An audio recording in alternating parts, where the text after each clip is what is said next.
Hello everyone, this is doctor Abdul Ghaffar Khan, physiotherapist. जैसा कि आपने फर्स्ट वीडियो में देखा होगा, मैंने कुछ बहुत ही आसान टिप्स एंड एक्सरसाइजेस बताए थे कोविड से बचने के लिए। अब जैसे कि आपको पता है, बहुत से ऑलमोस्ट हर घर में किसी न किसी को कोविड हुआ है और इस भयानक बीमारी से हर एक फैमिली ने जूझा है और लड़ा है। तो जिन जिन लोगों को कोविड हुआ है वो उनका बहुत बड़ा एक प्रॉब्लम ये है कि कोविड ख़त्म होने के बाद, घर पे आने के बाद भी उनको बहुत सी तकलीफ़ें और बहुत से प्रॉब्लम्स कंटिन्यू चलते आ रहे हैं। सो इसमें से एक प्रॉब्लम सबसे ज़्यादा है, उसको बोलते हैं पोस्ट कोविड फटीग सिंड्रोम।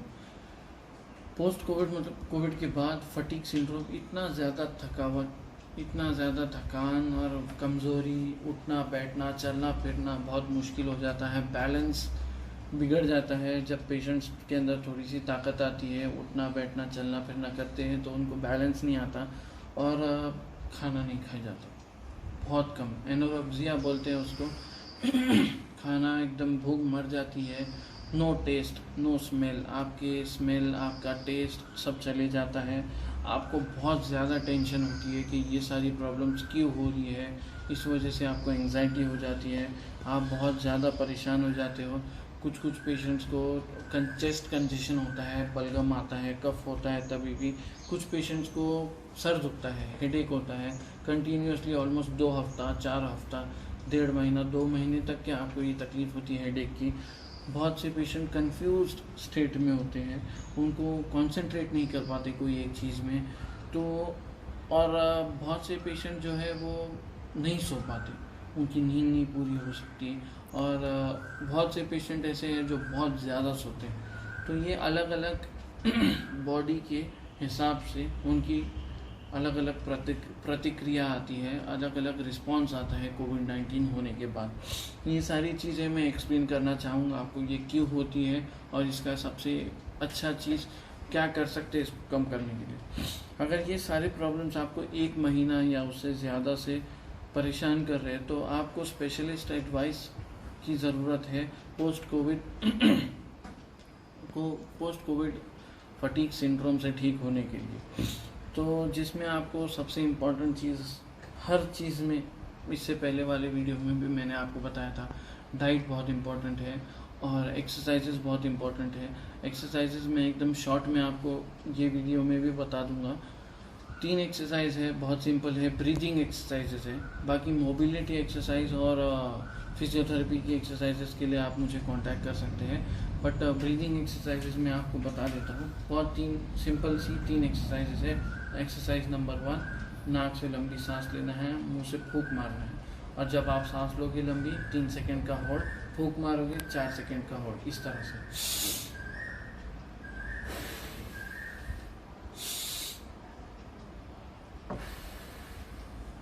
तो ये आपको करना है 10 मरतबा, दिन में 3 बार, सुबह दोपहर शाम। या आपने सांस लिया फूंक मारा, 1 हो गया, सांस लिया फूंक मारा, 2 हो गया, इस तरह 10 मरतबा।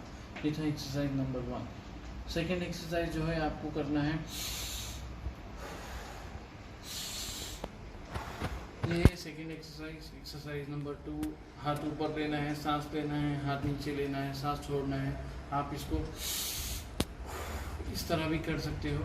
ये एक्सरसाइज से आपकी चेस्ट कैविटी जो है, आपकी छाती जो है वो ज़्यादा फैलेगी, छाती फैलेगी, तो लंग्स और ज़्यादा एक्सपांड होंगे और आपकी सांस लेने की क्षमता ज़्यादा से ज़्यादा बढ़ जाएगी। एक्सरसाइज नंबर 3, ये फर्स्ट और सेकेंड एक्सरसाइज करने के बाद आपके चेस्ट में, आपके लंग्स में कहीं पे भी अगर कुछ बलगम जमा है तो वो बीच की तरफ आता है, सेंट्रल एरिया में, और फिर आपको ये करना है।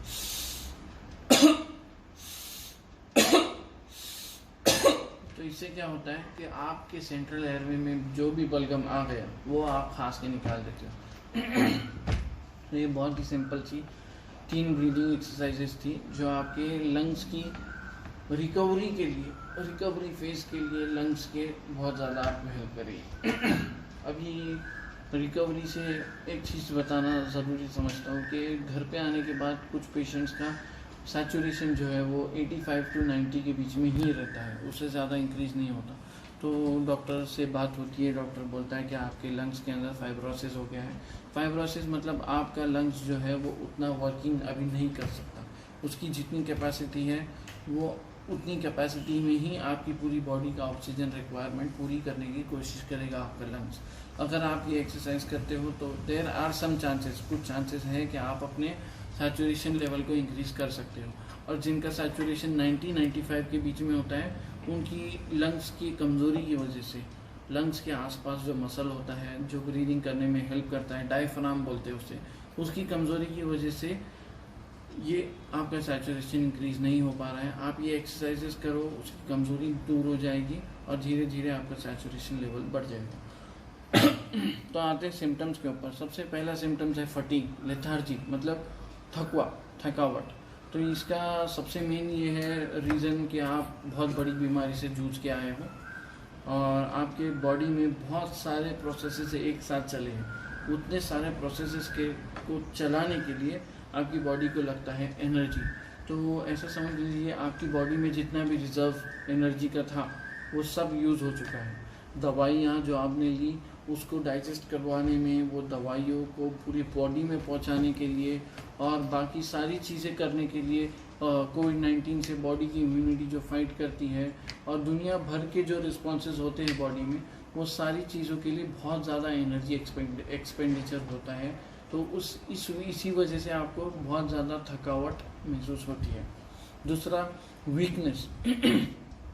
जब थकावट होगी तो वीकनेस होना लाजिम है।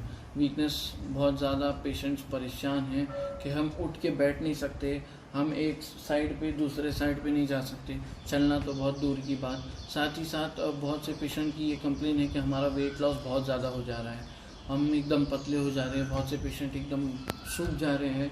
Weight loss almost 6 to 7 to 10 kilos, maximum 10 kilos weight loss हो जा रहा है। तो इसका भी रीज़न ये है कि आपकी बॉडी ने पूरी ताकत लगा दी थी कोविड को हराने में, इस वजह से आपने अच्छे से सक्सेसफुली हरा दिया। पर हर अच्छी चीज़ के साथ कुछ ना कुछ आपको प्रॉब्लम आता ही है।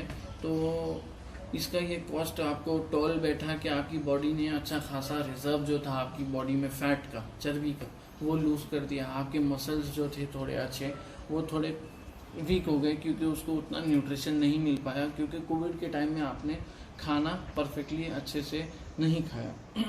और अभी भी आपको खाने में प्रॉब्लम आ रही है, दिक्कत आ रही है कि आपको खाना खा ही नहीं जाता, आपको खाना चबाए नहीं जाता, आपको खाना निगले नहीं जाता। अगर आपको चबाने नहीं आ रहा, निगलने नहीं आ रहा, तो आप लिक्विड लीजिए। आप अगर डायरेक्टली डिस्चार्ज होने के बाद कोशिश करेंगे नॉर्मल घर का खाना खाने की, तो आपको नहीं जमने वाला। आपको लिक्विड लेना ज़रूरी है। आप फ्रूट जूसेस लीजिए, आप हरीरा बनाइए, दलिया बनाइए, दाल खिचड़ी एकदम फीका फीका खाइए। धीरे धीरे नॉर्मल आप आ सकते हो हर चीज़ में। और ये सब चीज़ होने की वजह से 3 चीज़ बहुत ज़्यादा होती है। सबसे पहले तो टेंशन।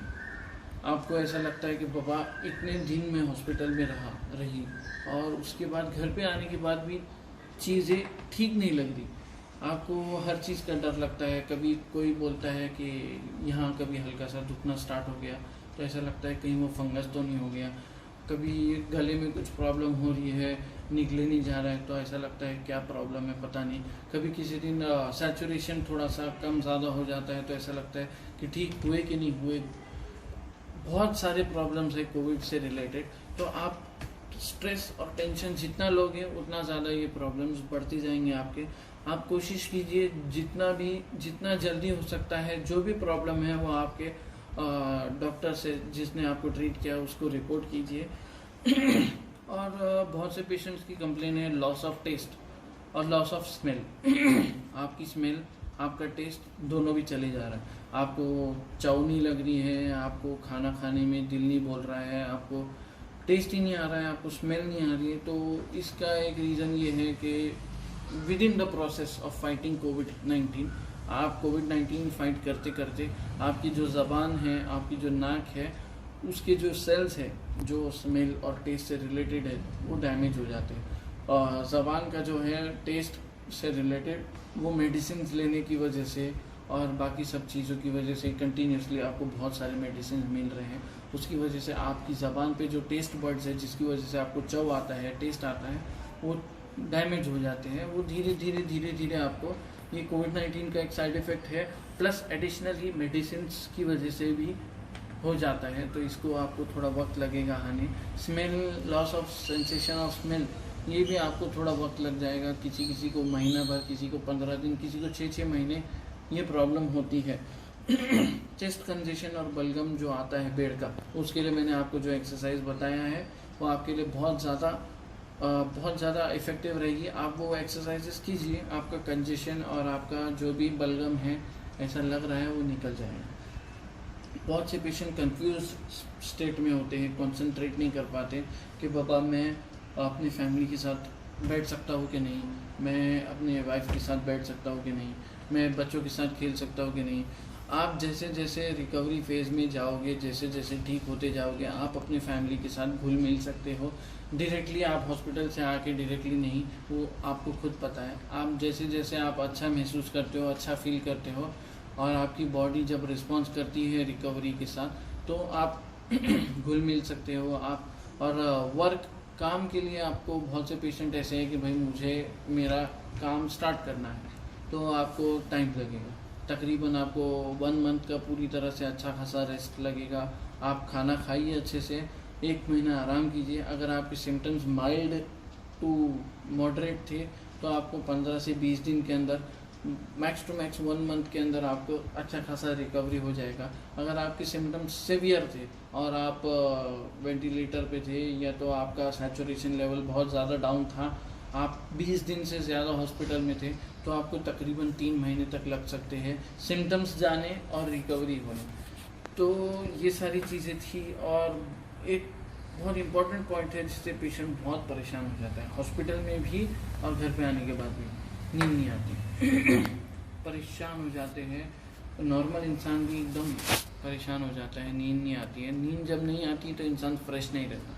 तो आप क्या कीजिए, बेसिक मोबिलिटी एक्सरसाइजेस, फिजियोथेरेपी की एक्सरसाइज होती है, और थोड़ा सा हाथ पैर हिलाना, थोड़ा सा हिलना डुलना, उठना बैठना, खाना खाने के बाद अगर आपके पास उतनी ताकत है कि आप चल सकते हो तो थोड़ा सा वॉकिंग कीजिए। जितना आप अपने बॉडी को थोड़ा सा थकाओगे तो वो नींद आपको आएगी धीरे धीरे। और कुछ पेशेंट्स का ऐसा सिनेरियो होता है कि वो सिर्फ सोते हैं, कंटिन्यूसली उनको सोना, परेशान हो जाते हैं कि भाई इतनी नींद क्यों आ रही है। तो हो सकता है ये कि आपकी जो इतनी नींद लॉस हुई हॉस्पिटल में है और बाकी सब जगह, वो आपकी बॉडी उसको आपकी बॉडी रिकवरी के लिए कर रही है, उसको नींद लेके आ रही है आपकी बॉडी। तो ये सारे सिम्टम्स थे जो कोरोना होने के बाद आपको बहुत ज़्यादा परेशान कर रहे होंगे। तो ये सिम्टम्स के बारे में और ज़्यादा अधिक जानकारी के लिए आप मुझे कांटेक्ट कर सकते हो, और साथ ही साथ आप ऑफलाइन सेशंस मेरे हॉस्पिटल पे आके मिल सकते हो, और फिजियोथेरेपी की एक्सरसाइज के लिए भी आप मुझे आके मिल सकते हो। ऑनलाइन सेशंस भी मैंने स्टार्ट किया है। तो दैट्स इट। ये होप आपको ये सब इन्फॉर्मेशन से मदद मिले, और ज़्यादा से ज़्यादा इसको शेयर कीजिए अपने रिलेटिव्स को जिनको कोरोना हुआ है, अपने फ्रेंड्स को जिनको कोरोना हुआ है, and that will be beneficial for all. So thanks a lot.